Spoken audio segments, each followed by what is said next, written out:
Welcome back to the Do Yourself series. Today we're talking about staying free from complacency. Here we go. Complacency will cause you to get comfortable in life, making you want to settle in situations where you are unsatisfied and not willing to make the necessary changes because you're afraid. So for you to break out of this mode, you got to want more for yourself. Because that's the only way for you to grow if you're uncomfortable. And of course, you might fail, but you got to learn from that failure and apply it to your life so you won't make that same mistake again.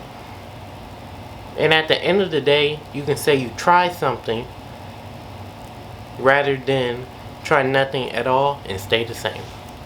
Thank you. Like and subscribe.